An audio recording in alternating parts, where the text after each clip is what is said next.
Good morning, everyone. I'm Megyn Kelly. It's Tuesday, April 8th, 2025, and this is your AM update. Listen, we've got 50 countries that are burning the phone lines into the White House up. As markets yo-yo in response to President Trump's recently announced tariff strategy, White House officials say dozens of countries are lining up to renegotiate trade deals. We're having direct talks with Iran, and they've started. It'll go on Saturday. The Trump administration set to begin direct talks with the Iranian regime over its nuclear ambitions. RFK takes media fire amid a deadly measles outbreak, but the reports tend to gloss over one key fact. And the Supreme Court weighs in on two cases in favor of the Trump administration. All that and more coming up in just a moment on your AM update. The IRS is the largest collection agency in the world. And with April 15th fast approaching, it's more aggressive than ever. If you owe back taxes or have unfiled returns, waiting is not an option. April 15th could mark another tax year that has passed you by. So the smart move is to get ahead of it now. But listen, never contact the IRS alone. Instead, you could let the experts at Tax Network USA handle it for you. Why? Well, not all tax resolution companies are the same. Tax Network USA has a preferred direct line to the IRS, so they know exactly which agents to deal with and which ones to avoid. With proven strategies to settle tax problems in your favor, whether you owe 10 grand or 10 million, Tax Network USA's attorneys and negotiators have already resolved over $1 billion in tax debt. Speak with one of their strategists today for free, and don't let the IRS control your future. Call 1-800-958-1000 or visit tnusa.com/Megyn. That's tnusa.com/Megyn. April 15th is just around the corner. Act now before the IRS acts first. A big win for the Trump administration at the U.S. Supreme Court, which today lifted the injunction on Trump's deportations of suspected Venezuelan gang members, saying the D.C. court, where they objected to their removal, did not have proper jurisdiction. The High Court, in a 5-4 decision in which Trump-appointed Justice Amy Coney Barrett joined with the three liberals in dissent, found that, as the Trump administration had conceded, the illegals deserve some measure of due process prior to removal, but that those hearings must be held in so-called habeas proceedings, which means before an immigration judge and in the jurisdiction in which the migrants are detained. In this case, that's Texas, not Washington, D.C. Therefore, Judge Boasberg did not have the right to hear this case, and his orders trying to stop the deportations and turn those deportation flights around were improper. Bottom line, the Trump administration may continue to summarily remove these suspected gang members under the Alien Enemies Act. Individual hearings on the deportations, if at all, will happen in immigration courts where the detainees are held once arrested. The Supreme Court also weighing in on the case of the 29-year-old Salvadorian national the Department of Justice admits was mistakenly deported to El Salvador. The High Court ruling the government did not have to meet the midnight Tuesday deadline set by a lower court judge to return Kilmar Abrego Garcia. Last week, U.S. District Judge Paula Zinnes ordering the government to return Mr. Abrego Garcia by 11:59 p.m. on Monday. He was in the U.S. with protection from being removed to only one country, his home of El Salvador, after an immigration court earlier found a likelihood of danger to him there. Judge Zinnes, appointed by President Obama, writing in this case, quote, "As defendants acknowledge they had no legal authority to arrest him, no justification to detain him, and no grounds to send him to El Salvador, let alone deliver him into one of the most dangerous prisons in the Western Hemisphere." Authorities arrested Mr. Abrego Garcia on March 12th in Baltimore. On the 15th, he was deported to El Salvador.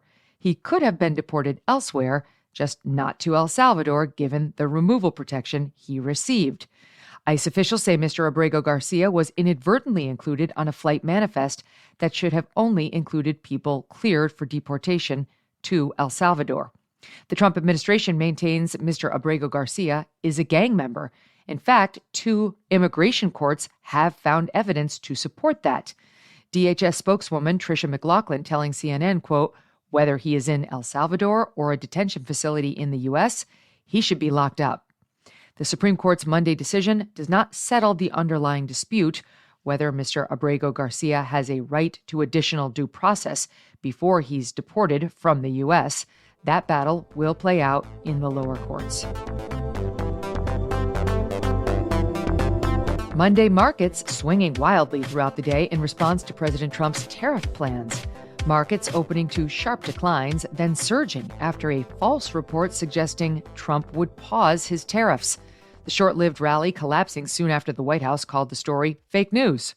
The Dow Jones falling by 349 points, the S&P 500 dropping by 11, both slight drops, the Nasdaq ending the day with a slight gain of 15 points. Top Trump officials hitting the media circuit over the weekend, preparing viewers for the anticipated Monday market madness, reinforcing the president's tariff strategy. We've got to start to protect ourselves, and we've got to stop having all the countries of the world ripping us off. We have a $1.2 trillion trade deficit, and the rest of the world has a surplus with us. They're earning our money. They're taking our money. Right. And Donald Trump has seen this, and he's going to stop it. The market will find a bottom. It will be soon. And from there, we're going to have a bullish boom. And the Dow's going to hit 50,000 during Trump's term. The S&P 500 is going to have a very broad-based recovery. And wages are going to go up. Profits are going to go up. And life's going to be beautiful here in America. Trust in Trump. Everyone wants to look at the stock market going down. You know what else went down? Oil prices went down almost 15% in 2 days, which impacts working Americans much more than the stock market. On Monday, author and historian Victor Davis Hanson adding perspective to the stock market's bounces on the Megyn Kelly Show. I was looking at the Dow when it's 37 or 38,000. It's pretty much where Biden was in 2023. And over the Biden and Trump 8 years, it's gone up 100%. But if you look at wages, and this is what it's all about, even though the productivity over the last 50 years has almost doubled per worker, wages only went up 35%. Now, as far as the psychodrama goes, you and I are elites, and we understand that, but 10% of the country owns 93% of the value of the stock market. 50% are only invested at 1%. So a lot of this paranoia is that these people are not making over a 10-year period what they think to deserve. President Trump further targeting China on Monday with a post on Truth Social reading, quote, "If China does not withdraw its 34% increase above their already long-term trading abuses by tomorrow, April 8th, the United States will impose additional tariffs on China of 50%, effective April 9th. If implemented, the new tariffs would bring the total rate on China to 104%. Later in the day, the president hosting Israeli Prime Minister Benjamin Netanyahu at the White House, Mr. Netanyahu announcing his country would move quickly to eliminate trade barriers between the U.S. and Israel. Israel can serve as a model for many countries who ought to do the same. I'm a free trade champion, and free trade has to be fair trade. And I think that's basically the position that you have put forward, Mr. President. We are going to eliminate the tariffs, and rapidly. Agriculture Secretary Brooke Rollins telling CNN more countries are lining up to make new trade deals with the administration.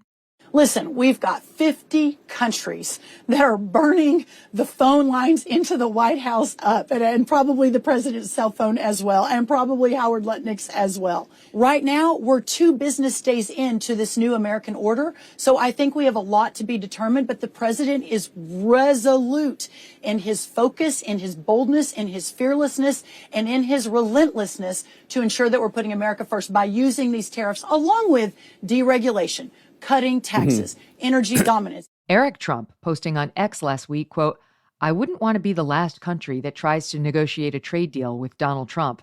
The first to negotiate will win. The last will absolutely lose. I've seen this movie my entire life." While the White House canceled the official press conference with Israeli Prime Minister Netanyahu, President Trump invited the press pool into the Oval for an extended Q&A session with Mr. Netanyahu, along with high-ranking U.S. officials, including Vice President J.D. Vance, Secretary of State Marco Rubio, Defense Secretary Pete Hegseth, and National Security Advisor Mike Waltz. President Trump announcing the administration will engage in direct talks with Iran. We're having direct talks with Iran, and they've started. It'll go on Saturday. We have a very big meeting, and we'll see what can happen. And I think everybody agrees that doing a deal would be preferable to doing the obvious. And the obvious is not something that I want to be involved with, or frankly, that Israel wants to be involved with if they can avoid it. So we're going to see if we can avoid it. The Iranian regime declined direct talks on a nuclear deal in late March. What motivated the change of heart? Not yet clear. Iran is the world's largest state sponsor of terrorism, arming and funding groups like Hezbollah and Hamas, all of which carry out attacks against the U.S. or its allies. Relatedly, Secretary Hegseth providing an update on the U.S. campaign against the Iranian-backed Houthi rebels. It's been a bad 3 weeks for the Houthis, and it's about to get worse. It's been a devastating campaign, whether it's underground facilities, weapons manufacturing, bunkers, troops in the open, air defense assets. We are not going to relent. The Iranians as well, they should not continue to provide support to the Houthis, and that message has been made very clear. So we have a lot more options and a lot more pressure to apply. Under the Biden administration, the Houthis launched hundreds of attacks on ships traveling through the Red Sea, including U.S. military and merchant vessels. The threat of the Houthis rerouting thousands of ships around Africa, adding thousands of miles and millions of dollars in fuel costs. The Trump administration in recent weeks launching a wave of attacks against the group, restoring safe passage to the critical corridor largely relied upon by global trade partners. Coming up, RFKJ takes media fire amid a deadly measles outbreak, though reports tend to gloss over one key fact. I want to tell you all about Patriot Mobile, one of the few cell phone service providers that operates on all three of the major networks. If you have cell phone service in this country today, you can get exceptional service with Patriot Mobile. That's why they offer a coverage guarantee that others cannot. You might think switching to Patriot Mobile is painful, but it isn't. No need to spend hours in a retail store waiting your turn. Just call Patriot Mobile's 100% U.S.-based team from the comfort of your own home or office, and they will have you activated in minutes. Still locked in a contract? Not a problem. Patriot Mobile's contract buyout program covers up to $500 per device. Keep your same number, keep your phone, or treat yourself to an upgrade. So consider joining Patriot Mobile today. Support faith, family, and freedom with every call and text you make. Don't wait. Do it today. Go to patriotmobile.com/Megyn or call 972-PATRIOT. Use promo code Megyn and get a free month of service. That's patriotmobile.com/Megyn or just call 972-PATRIOT. HHS Secretary RFK visiting southwestern states as part of a Make America Healthy Again tour. Axios reporting White House officials urging Secretary Kennedy to take a more public-facing role. The tour coinciding with a measles outbreak largely affecting Texas. Over the weekend, Secretary Kennedy visiting a Gaines County, Texas Mennonite community suffering the loss of 2 young children due to complications from measles. A 6-year-old passing away in February and an 8-year-old last week. Secretary Kennedy on Sunday writing on X, quote, "In early March, I deployed a CDC team to bolster local and state capacity for response across multiple Texas regions, supply pharmacies, and Texas-run clinics with needed MMR vaccines and other medicines." MMR standing for measles, mumps, and rubella. The Post goes on to say, quote, "The most effective way to prevent the spread of measles is the MMR vaccine." The media immediately seizing on the Post as an opportunity to smear RFKJ, a longtime critic of childhood vaccine mandates. Measles outbreak in Texas is growing, and a second unvaccinated child has died of the virus. Health and Human Services Secretary RFK Jr. was at the child's funeral yesterday and publicly backed the MMR vaccine as the most effective way to prevent the spread of the disease.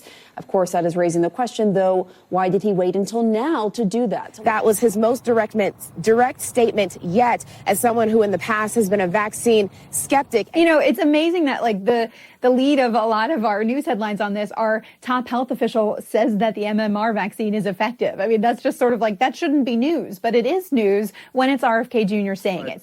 I would urge people to look at his statements, which seem to be on both sides of the coin. He did not have a full-throated endorsement. Missing in those reports, critical context. Members of the Mennonite community are largely unvaccinated for religious reasons and have been long before RFKJ became the head of HHS. Many Mennonite families live in tight-knit rural communities. Vaccine rates are significantly lower in these groups across the board, not just for MMR, making outbreaks more likely. Of the approximately 500 measles cases in Texas, Gaines County, home to a substantial Mennonite population, accounts for 315. President Trump on Monday hosting the LA Dodgers, celebrating the 2024 World Series champions. President Trump praising the team in his remarks, calling team manager Dave Roberts, quote, one of the greatest managers ever to wear the Dodger blue. Mr. Roberts in 2019 suggesting he would skip a trip to the Trump White House if the Dodgers won the series, telling the LA Times, quote, we have to win it first, but one trip to D.C. playing the Nationals is plenty for me. The Dodgers did not make the series that year. Mr. Roberts explaining his change of heart to reporters last week, quote, this is not a political thing. I'm not going to sit up here and make it political. We're looking forward to celebrating our championship team. Star player Mookie Betts, who skipped a Trump White House meeting in 2019 as a Red Sox player, also in attendance. Mr. Trump making a special shout out. Including superstars Mookie Betts. Oh, is he good?